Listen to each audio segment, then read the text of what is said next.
Attention chers auditeurs, dans l'audio qui va suivre, je parle d'un jeu qui s'appelle Spynet et non Skynet comme je l'évoque par deux fois dans ce qu'il va suivre. Bonne audio.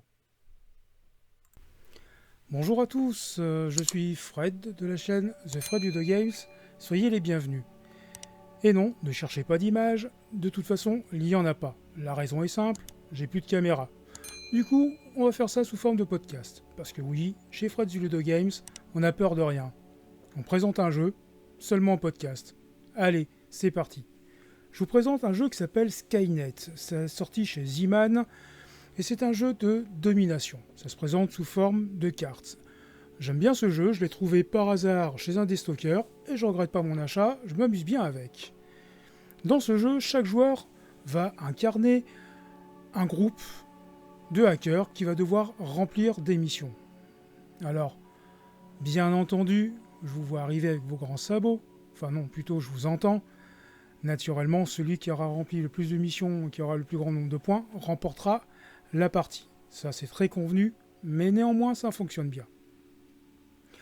On va donc retrouver plusieurs types de cartes. On va retrouver, premièrement, les hackers. Globalement, on a 4 couleurs représentant des domaines technologiques.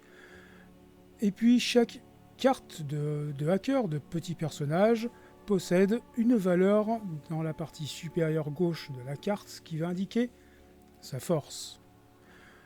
De la même manière, et suivant 4 couleurs, on va retrouver également les cartes missions, mais cette fois les cartes missions, elles ont des étoiles sur la partie gauche, ce qui permet globalement de donner la valeur de la mission, et naturellement, plus la valeur est importante, et plus elle vous rapportera de points.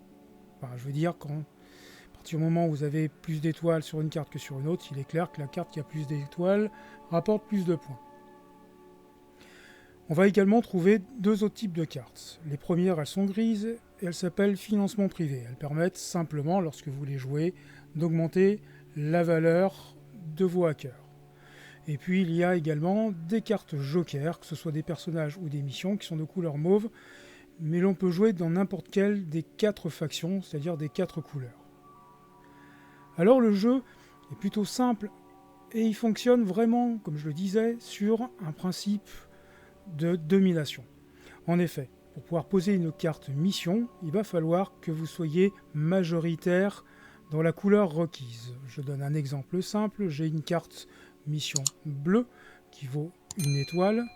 Pour la poser, à mon tour de jeu, il va falloir que les hackers que j'ai en bleu dans mon jeu et déployés devant moi, dont l'addition de toutes les cartes, de toutes les valeurs, qu'elle soit strictement supérieure à celle de mes concurrents. Pas plus bête que ça. Alors un tour de jeu va se dérouler d'une manière très simple. Un tour type, bien entendu. Au moment de jouer, j'ai 2 choix possibles. Soit je choisis de faire une phase de recrutement, c'est-à-dire que je vais aller chercher des cartes dans la pioche principale, dans le talon, ou bien également dans la pioche annexe, qui est constituée généralement par les cartes que les joueurs ne veulent pas. Ou alors je décide tout simplement de faire une phase de déploiement, c'est-à-dire de poser soit des petits hackers, ou bien de jouer une carte mission, mais à condition bien entendu que je sois, encore une fois, majoritaire. Et la partie va se dérouler jusqu'à la fin, et puis à la fin on comptera les points, et bien entendu, celui qui a le plus de points, en assemblant, enfin du moins en additionnant ces étoiles de ces cartes missions, va remporter la partie. Le jeu également fournit une dizaine de cartes vertes qui sont des événements. Alors vous pouvez soit en tirer une au hasard en début de partie, ou bien en choisir une, et puis ça va modifier plus ou moins la manière de déployer les cartes ou de compter les points. Ça permet un petit peu de renouveler les parties les unes derrière les autres, une fois qu'on a bien joué avec le jeu de base. Moi j'aime bien ce jeu. En toute honnêteté, je l'aime bien parce qu'il est très simple à expliquer, il est très simple à jouer. C'est un jeu que vous pouvez jouer à peu près, même au petit-déj, ça vous fait plaisir. Il se met en place très rapidement, puis je trouve qu'il fonctionne bien avec peu d'éléments. En fait, on n'a que des cartes et un système simple de majorité. Alors, c'est pas vraiment une nouveauté, hein, loin de là, cette mécanique de jeu, mais néanmoins, ça, c'est vraiment très agréable. Et bon, voilà, si j'ai un petit reproche quand même, bon, l'illustrateur, il s'est pas vraiment cassé le baigneur pour faire des cartes un peu sexy, un peu sympas. Elles sont un peu tristounettes, faut dire ce qui est, mais bon, mis à part ça, le jeu fonctionne plutôt bien et on passe plutôt de très bons moments. Je vous répète, le jeu s'appelle Skynet, c'est édité chez Z-Man et d'ailleurs c'est un jeu de Richard Garfield. Voilà.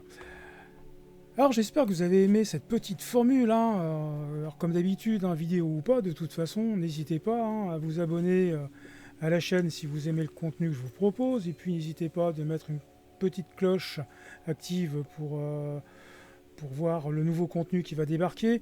Je sais que ces temps-ci, j'étais vraiment un petit peu absent.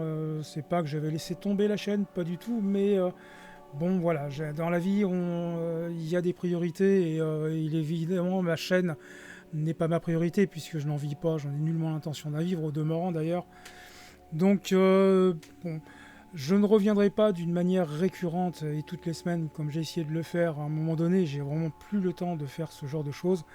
En revanche, je vous garantis que très régulièrement, mais par contre d'une manière non périodique, je viendrai vous présenter pas mal de choses. J'ai quelques idées en tête, notamment sur le jeu de figurines X-Wing et puis un sujet également sur Flamme Rouge.